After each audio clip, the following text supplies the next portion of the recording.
Hi hello friends, once again welcome back to ఆంధ్రాబుల్స్ లంటన్ YouTube channel. నేను మీ ఫ్రెండ్ రాజు. మరొక మార్కెట్ అప్డేట్ టుడే వీడియోతో ముందు రావడం జరిగింది. సో ఈరోజు మార్కెట్స్ సివియర్గా పడిపోవడం జరిగింది కదండి. మీరు చూస్తే కనుక 276 పాయింట్లు అనమాట అండి. 1.7% నెగిటివ్గా క్లోజ్ అవ్వడం జరిగింది. నిఫ్టీ 16,200 మార్క్ దగ్గర ఎగ్జాక్ట్గా క్లోజ్ అవ్వడం జరిగింది అనమాట అండి.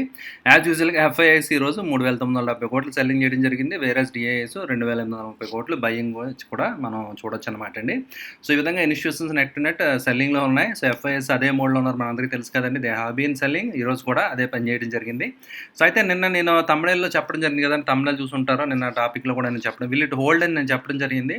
సో అయితే కొంతమంది ఏమనుకున్నారంటే నేను వీడియోలో చెప్పడం జరిగింది, టెక్నికల్గా చూస్తే బుల్లిష్ క్యాండిల్ వచ్చింది. ఒకవేళ ఇది రీటెస్ట్ కన్ఫర్మ్ అయ్యి ఒకవేళ కంటిన్యూ అయితే కనుక so it is good, up and May continue. But కానీ నిన్న నేను గ్లోబల్ ఇండెక్స్ షేర్ చేసినప్పుడు చెప్పడం జరిగింది, సో అన్ని రెడ్లో ఉన్నాయి, రైట్. సో అందువల్ల ఏంటంటే మేబీ గ్లోబల్ సపోర్ట్ చేయకపోతే అగైన్ విల్ ఫెయిల్, ఈ లెవెల్ హోల్డ్ అవ్వకపోవచ్చు అని చెప్పి చెప్పడం జరిగింది. అండ్ ఈ లెవెల్ ఫెయిల్ అయితే మాత్రం చాలా డౌన్ సైడ్ ఉంది, అది కూడా నిన్న వీడియోలో నేను చెప్పడం జరిగింది అనమాట అండి. అంటే కొంతమంది తమిళ చూసి తమిళ విల్ ఇట్ హోల్డ్ అని అన్నట్టుగా పెట్టారు, బట్ అంటే వీడియోలో ఏమో బుల్లిష్గా ఉంది, పైకి వెళ్తుంది అన్నట్టుగా చెప్పారు అన్నట్టుగా మీరు కొంతమంది కన్ఫ్యూజ్ అయ్యారు అనమాట అండి. సో అయితే నా ఉద్దేశం అదనమాట అండి, రైట్. సో అంటే టెక్నికల్గా బాగానే ఉంది. సో అండ్ ఇన్ఫ్యాక్ట్ మీరు చూస్తే కనుక గ్లోబల్గా మీరు చూస్తే కనుక సో జీడిపి ఫోర్కాస్ట్ అనమాట అండి, ఇది జీడిపి డేటా. సో 2023కి ఎలా ఉండొచ్చు అని చెప్పి చూస్తే కనుక సో 6.2 అనమాట అండి. సో ఎవరంటే leader of the board, India లీడింగ్లో ఉంది, right. And China, Indonesia, they all other countries to be followed అనమాట అండి. అయితే రష్యా ఎనీహో ఆల్రెడీ ప్రాబ్లం ఉంది కాబట్టి నెగిటివ్ అనమాట అండి. యూకే ఫ్లాట్, యూఎస్ కూడా చాలా నెగిటివ్, చాలా తక్కువ జీడిపి గ్రోత్ ఫోర్కాస్ట్లో ఉండడం జరిగిందనమాట అండి, రైట్. సో అంటే మీరు చూడొచ్చు ఇండియా పరంగా బాగానే ఉంది, but when globe entire globe మిగతా కంట్రీస్ సపోర్ట్ చేయకపోతే సో మిగతా కంట్రీస్ రిసెషన్ ఇలాంటి మనకి 2008లో కూడా మీరు చూడొచ్చు అనమాట అండి. యూఎస్లో సబ్ ప్రైమ్ క్రైసిస్ ఇవన్నీ రిసెషన్ అది వచ్చినప్పుడు మిగతా కంట్రీస్ ఎఫెక్ట్ అని మన మీద అంత ఎఫెక్ట్ అవ్వలేదు, కానీ డెఫినెట్గా మనం కూడా ఎఫెక్ట్ అవ్వం. అంటే ఎకానమీ పరంగా షేర్ మార్కెట్స్ పడిపోయి దట్ ఈస్ డిఫరెంట్, ఎకానమీ పరంగా పెద్ద ఎఫెక్ట్ డైరెక్ట్గా లేదనమాట అండి, right. But anyhow we're living in global village అంటారు కదా. సో ఓవరాల్గా ఎందుకంటే ఏదైనా కంట్రీ దగ్గర ఎక్కడైనా కంట్రీలో జియో పొలిటికల్ ఏదైనా టెన్షన్ ఉన్నా సో ఎఫెక్ట్ అనేది ఖచ్చితంగా ఉంటుంది, ఓకే. ఇది 100% కంప్లీట్ ఎఫెక్ట్ ఉండకపోయినా దాని పరిణామాలు ఎంతో కొంత డెఫినెట్గా సో ప్రభావం చూపించడం జరుగుతుంది అనమాట. అందువల్ల ఏంటంటే మిగతా మార్కెట్స్ పడిపోతే సో నిన్న నేను చెప్పడం జరిగిందనమాట అండి, మన మార్కెట్స్ కూడా హోల్డ్ అవ్వకపోవచ్చు అని చెప్పి చెప్పడం జరిగింది కదా. సో అదే జరిగిందనమాట అండి. మీరు చూస్తే కనుక సో ఈ రోజు కూడా మీరు ఇక్కడ క్లియర్గా చూడొచ్చు, నిన్న నెగిటివ్గా యూఎస్ మార్కెట్స్ క్లోజ్ అవ్వడం జరిగింది. And in fact now they are trading deep in red again. మళ్ళీ ఈరోజు కూడా 2% పడిపోతున్నాయి అనమాట అండి. సో అంటే సో మనం చాలా ఫాల్ అవ్వింది ఆల్రెడీ మార్కెట్ అనుకుంటున్నాం కదా, but Monday it is likely more ఇంకా ఫాల్ అనేది మార్కెట్లో మనం చూడొచ్చు అనమాట అండి. మేబీ బ్లాక్ మండే అవుతుందో లేదో చూడాలి, రైట్, ఓకే. సో ప్యానిక్ అయితే మాత్రం సెల్లింగ్ అయితే అగ్రెసివ్గా ఉంది. సో 2% దాకా పడిపోయిన ఇండిసెస్ అన్ని మీరు చూడొచ్చు.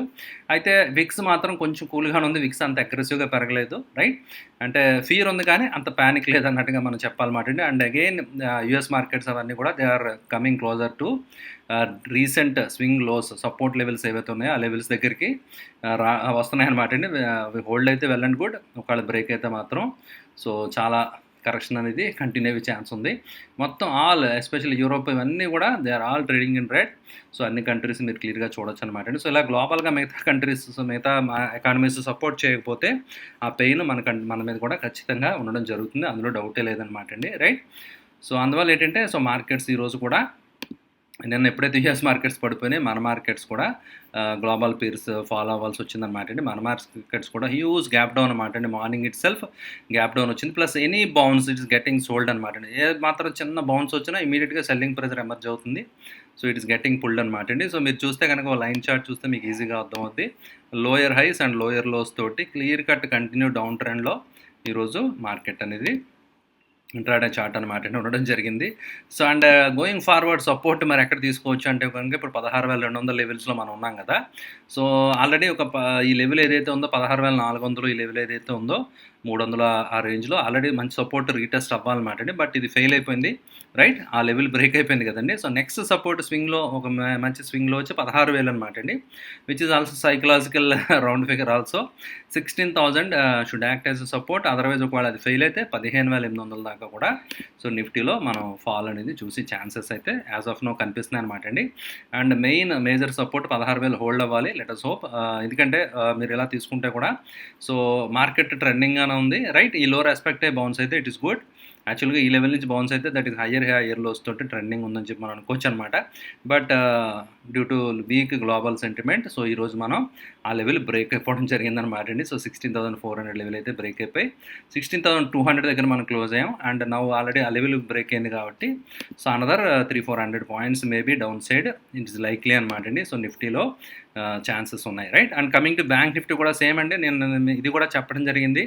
సో క్యాండిల్ అవి బుల్లిష్గా ఉన్నాయి. బట్ ఎంఏసిడి మెకాడ్ అవి చూస్తుంటే జీరో లైన్ కింద ఉన్నాయి అండ్ స్ట్రెంత్ అయితే తగ్గుతున్నట్టుగా అనిపిస్తుందని చెప్పి ఆ పాయింట్ కూడా ఎవరైతే మీరు జాగ్రత్తగా ఫాలో అవుతున్నారో you know very well.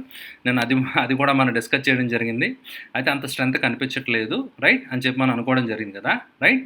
So అదేవిధంగా ఈరోజు ఈ మిడ్ బొలింజర్ లైన్ అయితే బ్రేక్ అయిపోయింది. దాని కిందకి మార్కెట్స్ కింద క్లోజ్ అవ్వడం జరిగిందనమాట అండి. రైట్? సో అందువల్ల ఈ వీక్నెస్ అయితే కంటిన్యూ అయ్యే ఛాన్స్ ఖచ్చితంగా ఉంది. సో అండ్ చూస్తున్నారు కదా మార్కెట్స్. అండ్ మెయిన్ ఏంటంటే దీనికి రీజన్ ఇంత సెల్ ఆఫ్కి మళ్ళీ అగైన్ ట్రిగ్గర్ అయిన రీజన్ ఏంటంటే యూఎస్ ఫెడ్ అవుట్కమ్ ఉందన్నమాట అండి. Wednesday I think. So Wednesday US federal outcome ఉంటుంది. అండ్ డెఫినెట్గా రేట్ హైక్స్ ఇవన్నీ ఉంటాయి. ఇన్ఫ్లేషన్ హిస్టారికల్ హైస్ వెళ్ళిపోతుంది కదండి. ఇన్ఫ్లేషన్ చాలా ఇప్పుడు fear across the globe inflation గురించే మొత్తం ఎకానమీస్ అందరూ టాపిక్ అదే అనమాట అండి. సో యూఎస్లో ఎస్పెషల్లీ వస్తువుల రేట్లు ఆల్మోస్ట్ డబల్ అయిపోయినాయని చెప్తున్నారు అనమాట అండి. ఫ్రెండ్స్ ఫ్యామిలీ మీరు ఎవరైనా ఉంటే అడగొచ్చు. ఖర్చులు చాలా పెరిగిపోయినాయని చెప్పి వాళ్ళందరూ కూడా చాలా ఇదిగా ఉన్నారు కాబట్టి ఇంట్రెస్ట్ రేట్ హైక్ అనేది obvious 50 basis points minimum expect చేయొచ్చు అనమాట అండి. సో అండ్ అలా కాకుండా ఇంకా మానిటరీ టైట్నింగ్ ఏదైనా మెజర్స్ ఇంకా కొంచెం అగ్రెసివ్ తీసుకుంటే మాత్రం కొంచెం నెగిటివ్గా తీసుకుంటుంది. క్యాష్ ఫ్లో టైట్ అవుతుంది కాబట్టి లిక్విడిటీ అనేది సో మార్కెట్స్ ఆ జర్క్ డెఫినెట్గా తీసుకుంటుంది అనమాట అండి. అయితే ఎంతవరకు ఎలా అబ్జర్వ్ చేస్తాయి ఏంటి అనేది మనం we have to wait for few more days అనమాట అండి. వీ హ్యావ్ టు వెయిట్ అనమాట. Right? So Wednesday FOMC outcome అనేది రావడం జరుగుతుంది. రైట్? ఇప్పుడు నిఫ్టీ పరంగా చూస్తే నిఫ్టీ 1.7% పడింది అన్నాం కదా. సెక్టరల్ ఇండిసెస్ చూస్తే కనుక ఫైనాన్స్ ఈజ్ దట్ పెయిన్ అనమాట అండి. ఐటీ, ఫైనాన్స్, బ్యాంక్ నిఫ్టీ ఇవన్నీ కూడా అండర్ పర్ఫామ్ చేయడం జరిగింది. అయితే స్లైట్లో అవుట్ పర్ఫామ్ చేసింది FMCG, auto, consumption related, pharma, ఈ డిఫెన్సెస్ ఏవైతే ఉంటాయో అవి కొంచెం slightly out perform. But across the board మీరు మొత్తం అన్నీ కూడా రెడ్లోనే క్లోజ్ అవ్వడం జరిగింది. అంటే all sectoral indices they closed in red. అంటే అక్రాస్ సెల్లింగ్ జరుగుతూ ఉంది. సో నాట్ ఓన్లీ ఏదో ఒక పర్టికులర్ కొన్ని స్టాక్స్ అని కాదనమాట అండి. సో అక్రాస్ ఆల్ సెక్టర్స్లో మీకు కొంచెం కొన్ని దాంట్లో ఎక్కువ వీక్నెస్, కొన్ని దాంట్లో తక్కువ వీక్నెస్ ఉంది. బట్ అన్ని సెక్టర్స్ రెడ్లో క్లోజ్ అవ్వడం జరిగింది. బట్ అయినప్పటికీ కూడా ఇంపార్టెంట్ పాయింట్ ఏంటంటే ఇంత నెగిటివ్ సెంటిమెంట్లో కూడా ఇంత మార్కెట్ ఫాల్లో కూడా ఏవైతే నిన్న మీకు 2 స్టాక్స్ నేను షేర్ చేశానో ఆ 2 స్టాక్స్ వండర్ఫుల్గా హోల్డ్ అవ్వడం జరిగింది అండ్ పెరగడం కూడా జరిగిందనమాట అండి ప్రైస్. ఓకే, నిన్న మనం 2 స్టాక్స్ గురించి డిస్కస్ చేశాం కదా ఫ్రెండ్స్. ఆ 2 స్టాక్స్ కూడా ఈరోజు బాగా హోల్డ్ అయినాయి. So time Technoplast it is holding good ఇంత డిస్పైట్ ఇంత నెగిటివ్ మార్కెట్లో కూడా విత్ గుడ్ వాల్యూమ్స్. నేను చెప్పడం జరిగింది కదా నిన్న కూడా.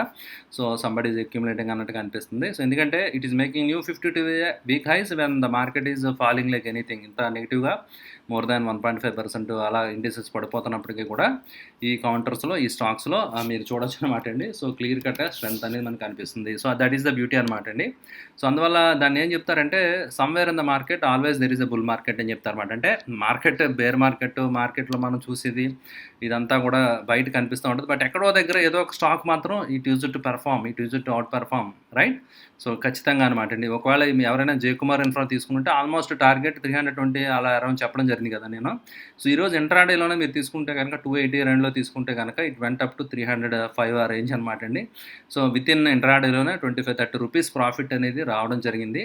సో ఒకవేళ ఎవరైనా ఎగ్జిట్ అయిపోయినా కూడా ఇంట్రాడేలోనే ఇట్స్ వెరీ హ్యాండ్సమ్ రిటర్న్ కదా. సో 25-30 రూపీస్ ఈజీగా స్టాక్ మీద రావడం అంటే లైక్ 10% పైన రిటర్న్, ఈవెన్ 5-10% విత్ ఇన్ 1 డేలో వచ్చిందంటే ఇట్స్ వెరీ గుడ్ రిటర్న్ అనమాట. ఒకవేళ ఇంట్రాడేలో ఎవరైనా ఎగ్జిట్ అయిపోయినా they made very good money. Right? Okay అండి. సో అలా we have to look for the strength friends. ఎక్కడ స్ట్రెంత్ ఉందనేది మనం చూసుకోవాలన్నమాట అండి. ఈరోజు కూడా చాలా స్టాక్స్ ఉన్నాయన్నమాట అండి. చాలా స్ట్రెంత్ ఉన్నాయి అని చెప్పి కొన్ని స్టాక్స్ ఉన్నాయన్నమాట. సో అవి బాగా యాక్చువల్గా మార్కెట్లో పెర్ఫామ్ చేయడం జరిగిందనమాట అండి. రైట్? సో అందువల్ల ఏంటంటే మనం ఏం చేస్తుంటారంటే సో నేను మీకు చెప్పడం జరిగింది కదా నిన్న కూడా ఫ్రెండ్స్. మీరు ఎవరైతే కొంచెం యాక్టివ్గా చేద్దాం అనుకుంటారో వాళ్ళు ఏం చేయాలంటే ఫ్రెండ్స్ మీరు 52 వీక్ హై స్టాక్స్ చూసుకుంటా ఉండండి. 52 వీక్ హై స్టాక్స్ ఏవైతే ఉన్నాయో మీరు అవి చెక్ చేసుకుంటూ ఉంటే కనుక సో డెఫినెట్గా మీకు ఎక్కడ మార్కెట్‌లో ఇప్పుడు ఏ సెక్టర్ ఎక్కడ స్ట్రెంత్ ఉందనేది మీకు క్లియర్‌గా అర్థమైపోతుందనమాట అండి. సో, దాన్ని బట్టి మీరు చూడొచ్చనమాట అండి. రైట్. సో, ఉదాహరణకి నేను ఒక షేర్ ఇప్పుడు షేర్ చేస్తాననమాట అండి. సో, 20% సర్క్యూట్‌తో క్లోజ్ అయిందనమాట అండి ఈ షేరు. రైట్. యాక్చువల్లీ నేను బై చేద్దాం అనుకున్నాను. బట్ కానీ మిస్డ్ అనమాట అండి. సో, మారతాను నెక్స్ట్ జన్ అని చెప్పి like I think right infra company అనమాట అండి. 20% circuit with very good volumes and breakout. యాక్చువల్‌గా నేను అలారం సెటప్ చేసుకున్నాను. బట్ దాని పైన క్లోజ్ అయిపోయింది. నేను బై చేద్దాం అనుకుంటే I could not get it అనమాట. ఎందుకంటే సర్క్యూట్ ఫ్రీజ్ అయిపోయింది కదా! So, but anyhow no problem. So, as and when చిన్న స్వింగ్ హై రెసిస్టెన్స్ చిన్నది ఉంది కదా! అరౌండ్ 185 లెవెల్స్‌లో దానిపైన again if it goes I'm ready to buy అనమాట అండి. రైట్. సో, ఎందుకంటే ఒకవేళ 175 ఉంది. ఒకవేళ స్టాక్ 185 లెవెల్స్ దాటితే మేజర్ రెసిస్టెన్స్ ఏం లేదు. 250 దాకా వెళ్ళొచ్చు అనమాట అండి. And beyond that market condition బట్టి అండ్ స్టాక్లో ఇంకా బయింగ్ స్ట్రెంత్ కంటిన్యూ అయితే కనుక సో 300 లెవెల్స్ కూడా మనం చూడొచ్చు అనమాట అండి. ఓకే. సో, అయితే ఒక wonderful rounding bottom structure and with good volume. So, stock అయితే బాగుందనమాట అండి. So, and in this deep red correction అంత డార్మన్ మార్కెట్లో it made A upper circuit 20% ఆ రేంజ్లో ఫ్రీజ్ అయిపోవడం జరిగింది. సో, యూ కెన్ ఇమాజిన్ అనమాట అండి. అంత మంచి బయింగ్ ఇంట్రెస్ట్ అనేది స్టాక్లో ఉందన్నట్టుగా మీరు అర్థం చేసుకోవాలన్నమాట అండి. And stock is trending higher highs and higher lows తోటి స్టాక్ ట్రెండింగ్గా ఉంది. రైట్. ఓకే అండి. ఇది ఫ్రెండ్స్ ఈరోజు market update. And I hope ఈ వీడియో మీకు నచ్చిందని ఆశిస్తున్నాను. వీడియో నచ్చితే లైక్ చేయడం మర్చిపోద్దు. అదేవిధంగా మీ రిలేటివ్స్కి ఫ్రెండ్స్కి అందరికీ తప్పకుండా మన ఆంధ్ర బుల్స్ లెంటన్ తెలియజేయండి. Thank you for watching the video. Bye.